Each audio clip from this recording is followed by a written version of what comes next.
Interculturale. I'm Mia Sally Correia. And I'm Vince Bucci. This is our kickoff program, and we have a bona fide cultural anthropologist with a PhD in the house. Welcome, Dr. Kevin Spice. Thank you. Welcome. Yes. Now, full disclosure, Kevin and I go back to undergrad and grad school, and his first master's thesis was on the topic of multiculturalism, and we'll talk a little bit about that later on. But we wanted to give you a sense of what cultural anthropology is all about. And Vince is going to give it his best Italian shot. Cultural anthropologists are social scientists who study people in the past and present. What they refer to as culture is a total way in which a group of people live, that is, where they live in the world and why. Their patterns of behavior ranging from what they eat and celebrate and how they govern themselves and why, to who they worship and what they consider important. All of these patterns, being, doing, and thinking, include rituals and rites of passage or milestones for members of a culture. Sounds easy, right? But it's impossible to study an entire culture. Although traditionally in the early years of the discipline, anthropologists wrote what they called ethnographies, where they did try to capture the entire essence of what a culture was all about in a teeny tiny book, usually this thin. Anthropology also traditionally consisted of linguistics, which is the study of language, physical anthropology, which includes primatology, paleontology, evolutionary theory, archaeology, the study of artifacts that you dig up in the ground, think Indiana Jones, but not really, and of course, our beloved cultural anthropology. Now, fast forward and speed this up exponentially, and we have these subdisciplines that now have subdisciplines of their own, and it is super complicated. Kevin has specialties, and we'll get into those a little bit later on. But right now, we're interested in grounding ourselves in what we're talking about with respect to culture. As a study of human beings across time and culture, anthropology helps us understand groups of people and how they live or have lived as a whole. The discipline is different in scope from psychology, which helps us understand individual human beings.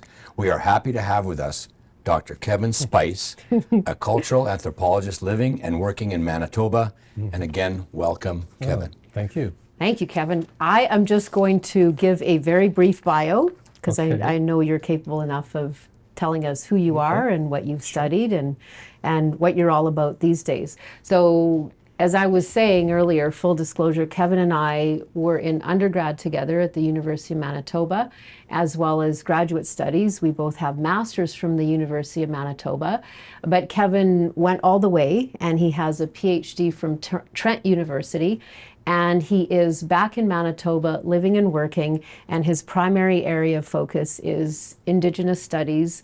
He began fieldwork in Hollow Water, and I believe he still works there, but that's expanded somewhat. Yes? Yeah. Yeah? Okay. So we'll leave it there, and we'll turn it over to Vince with the very important question of... Who inspired you to study cultural anthropology, and who continues to inspire you today? Okay. Well, I would say the first inspiration was John Mathiasson. Yeah. Because I saw anthropology as being, study one culture and then maybe in Mexico and then see what the effects are, what colonization does to a people. Yeah. And how it's destroyed a lot of things about the culture, the habits, the patterns, the governance, even the language. So, I was getting a little bit disenchanted with anthropology. At first I was, excited about anthropology. And then at some point, I decided, I think that something else has to go on here. And, I was thinking about maybe going away or, volunteering someplace. But I went to John Mathiasson. I went to some of his classes that he was teaching. and really liked what he was saying. He was saying we have to make our research useful. Ah, yes. So I sort of took that upon myself as, and some of the things that, the concepts that were used, these things really resonated with me, ideas of looking at what I do is not necessarily studying people, but actually working with people. Yeah. So that was the beginnings of shifting my orientation and my values systems. Yeah. So as I went further into, eventually I got, I have a story about, I'll talk in stories. Yes. Okay. Stories are good. How I got to Hollow Water was my girlfriend at the time. She got a job as a teacher, and I went up there and I just started talking to the people, and I really liked just hanging out and talking with them. It was like really, really good. So I had a conversation with a guy that was taking, he was the band council member. And he was taking his tire in to get fixed, and I hopped in his van and we went to change the tire, and he was like, I asked him, is there any way for me to make a living out here? And he says, yeah, I think so. And with that, I quit my job, moved from the city, and never looked back. Wow. So it's opened up quite a lot of things for me, like just getting immersed in the culture, which a lot of people or anthropologists have kind of a negative connotation to actually immersing yourself into the culture. Going native is considered so-called derogatory. going native. Yeah. So, which to me, it doesn't make any sense because I'm developing relations. Yes. I'm developing a relationship.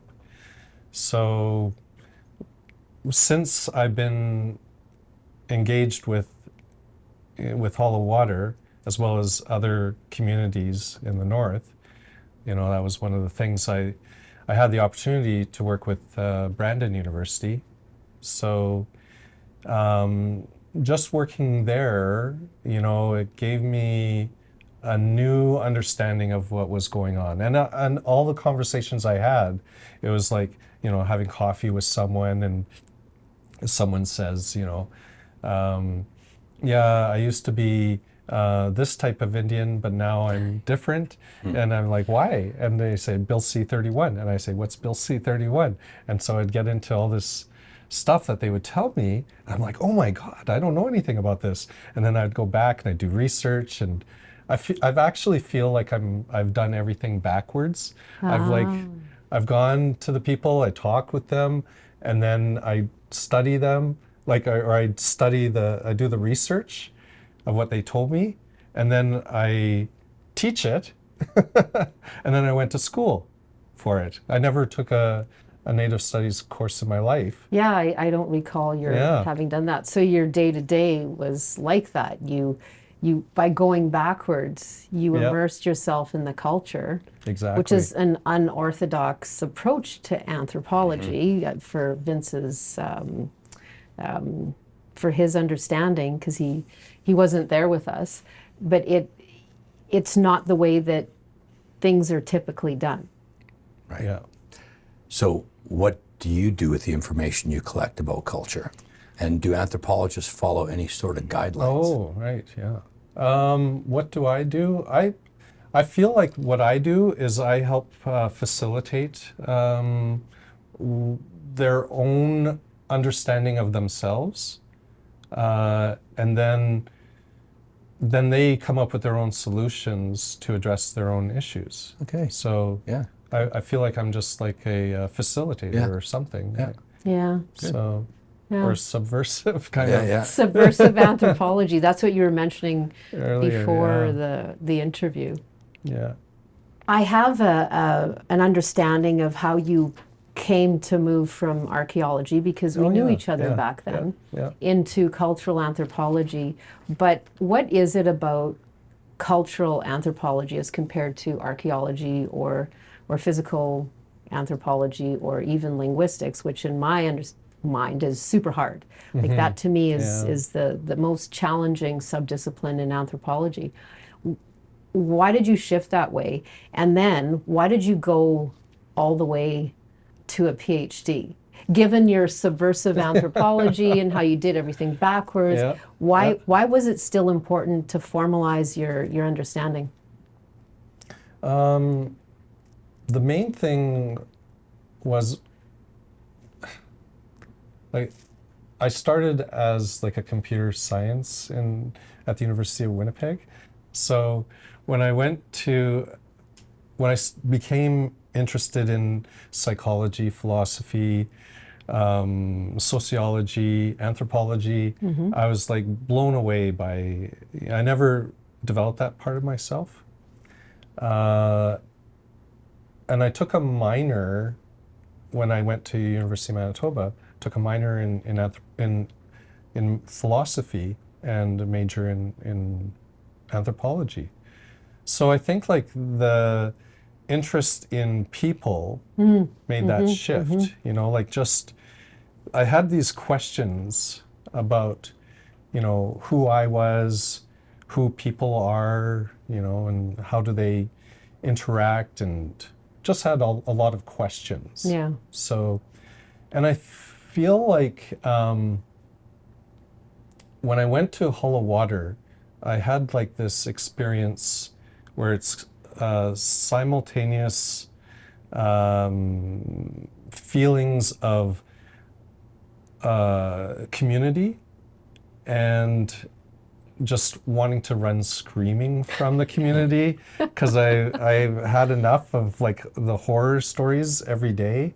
Yeah. And it's sort of like, and it's like I simultaneously had these feelings of what humanity is. Yeah. It's beautiful and it's horrible, Yeah. So, and I lived that and I had to deal with it somehow. And I think over time, I never wanted to do the PhD. I was never groomed for a PhD. Yeah. I was never thought of as PhD material, even teaching, And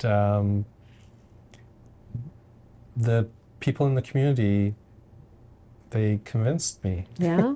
Yeah, I was actually, I was getting kind of bored actually of going up north and doing lectures of anthropology, and I was starting to get interested in teaching Native studies, and I was finding out I was like the learning curve was immense, and I was actually bored of my own lecture, hearing my own sound of my own voice, and I wanted to learn from other people, and going to Trent seemed to be new ideas, new books, new people, look at discussions, so. Where did you study? And where did you undertake your field work? And describe a typical day in the field, either then or now. Well, I studied at Trent University in Peterborough, Ontario. The place that I worked was Hollow Water First Nations, just an hour and a half, or no, 2 hours north of Winnipeg, on the east side of Lake Winnipeg.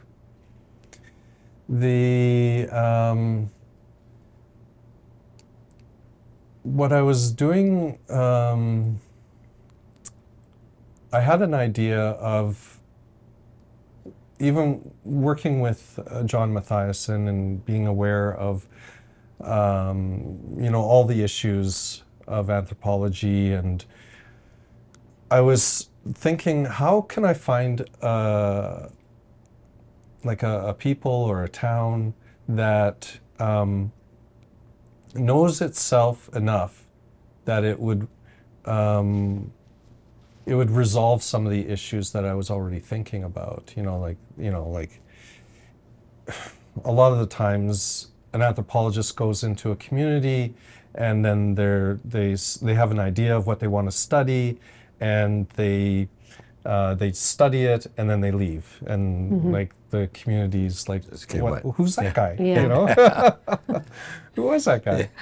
So so I didn't want to do that. I wanted to be a part. I wanted to be part of something. I wanted something meaningful. Yeah. So, so that they fit the bill, by being aware. And then I was sort of like, okay, yeah, so I can talk with them before and sort of set up what do I want to do this study on. And, they wanted to do something that was a retrospective of how they came about, and so, and they wanted to get something for what will happen in the future. So a typical day, it was difficult to arrange interviews, so I would have, I can tell you lots of different stories about, having interviews in Tim Hortons, and or on a ride from Pine Falls to Hollow Water. It's there's a typical day would be basically having a conversation with people. I would actually give them the interview questions beforehand, and I would tell them to think about it for a week or more, and then have a coffee with them. Really try to make it as comfortable as possible. So did anything ever, surprise you? Oh yeah, lots, Oh, yeah? lots of stories, and Yeah. I would give them, there's protocol of like offering tobacco and Yeah. everything. Yeah. Yes. So, Yes. Yeah. So, but yeah, a lot of it's kind of like just being present in the community. Like that is a major thing, just being, oh yeah, I'm free. You want to do the interview now? Yeah. Oh yeah, okay, yeah. Good. It shows So, care. yeah. Now, not a lot of people are capable of showing care or even having any kind of empathy, sympathy maybe, Right. to an extent. Yeah. Do you think that anthropology could benefit from practitioners who are empathetic? And that being said, would you recommend anthropology as an area of study or a career, given that experience that you've had, being present and caring? Would you recommend that to someone generally? It's a difficult life. I mean, it's unless you're like recognized right away or for what you can offer people. I feel like it depends on what you want out of life, eh? Like if you're really like a seeker kind of person, and it doesn't really matter if you've got money, but money helps. But like it's been like I've lived kind of a life where like I didn't know if what would happen to me in the next 3 months, or like you're always on the edge of like trying to make a living kind of thing. But I think like it's been rewarding. Like the main thing is I've learned so much about myself. Like I never pretended to learn about okay, I don't know how to say it, but it's like I've never pretended to be, I'm here to study you. I've always been interested in what I learn, and just getting more and more outraged at, how could this happen in Canada? But I learned more about myself and about my own society. So I think that's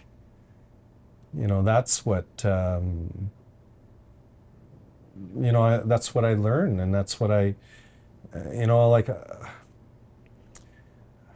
feel like I'm in, how I teach, how I talk to people now, or even any kind of watch what you say around me, because you be a character in my book. Yeah, I like to say that. Exactly. Because that's what I do. Yeah, that is, you do have to be careful.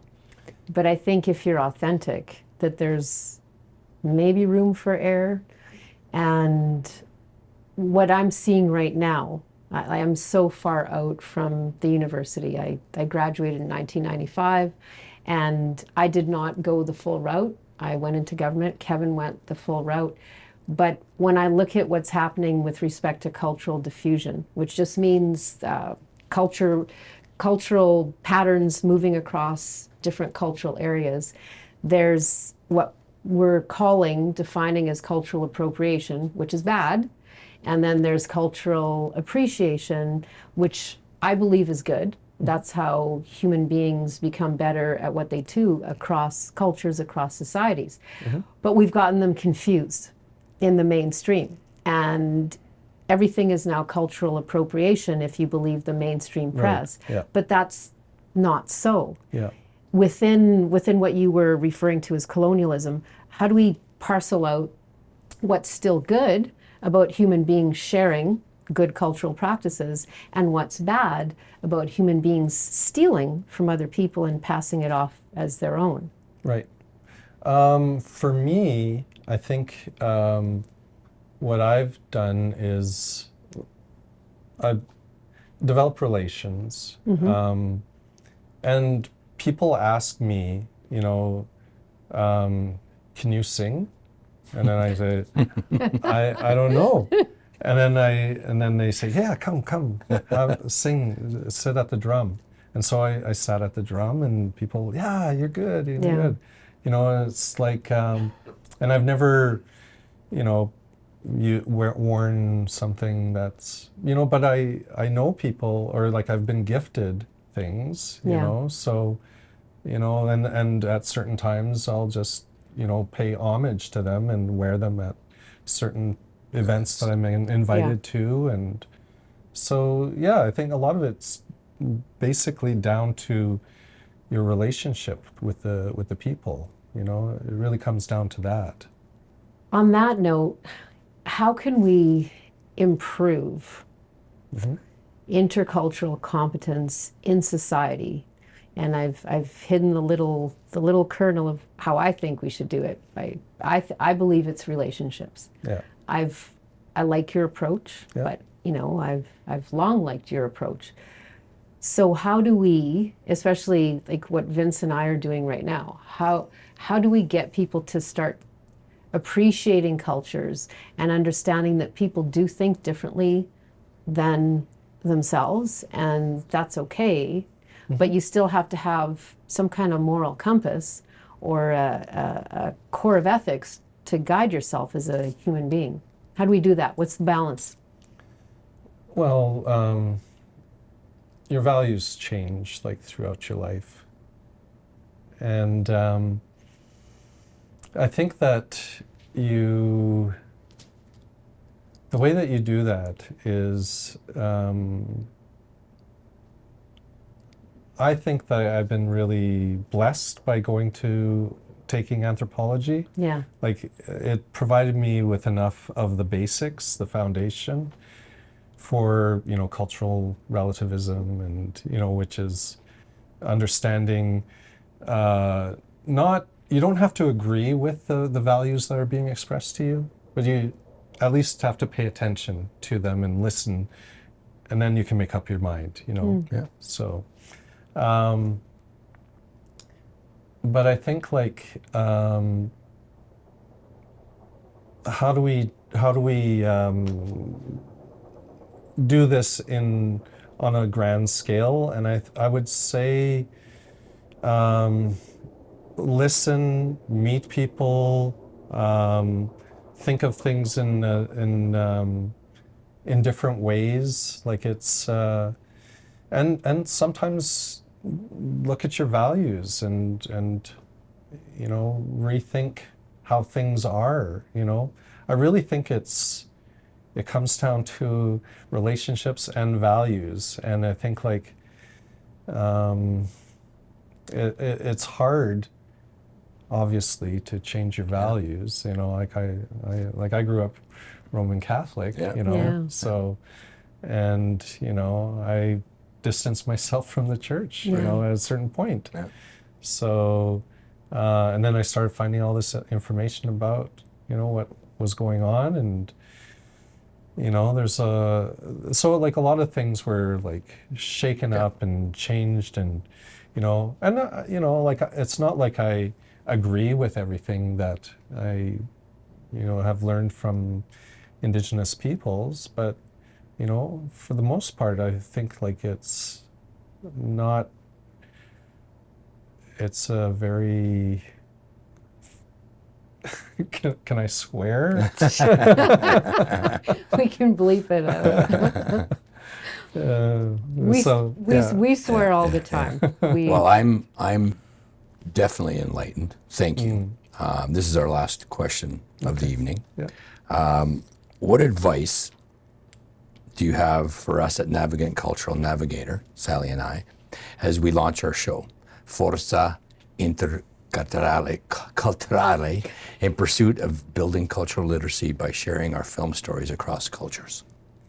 I would say whoever you interview, like ask who else do you know that would be good to interview. So Okay. yeah. Yeah, so we'd be expanding our networks Yeah. and then hearing from people that we might not necessarily have heard from Exactly. by friends of friends. That's also how you get jobs, That's how. right? Yeah. Yeah, that's true networking. Yeah. Great. Yeah. Fantastic. But that's also how people map themselves. Oh, yeah. In the Indigenous Yes, mapping. as well as Yeah, and you situate yourself. But Yeah. we do that in the Portuguese community. The Jewish community does it also. The Italians. It's who do you know? Where did you come from? Yeah. And why are you here? What do you do? That sort of thing. So as we wrap this up, I hope you have a name for us at the end. Thank you again, Kevin. Sally? Yeah, Thank thank you. you, Kevin. Thank you. It's been a pleasure. It's a little bit surreal for me interviewing an old classmate of mine, but we had a good time in undergrad and grad, and we're having a good time now, and we hope to have Kevin back. Back again, yes. Thank you again. Thank you. Thanks. Thank you. Spice Doctor. It's an inside joke. And for Força Culturale, I am Mia Sally Correia, And I am Vince Bucci. and this has been a Slice with Dr. Kevin Spice.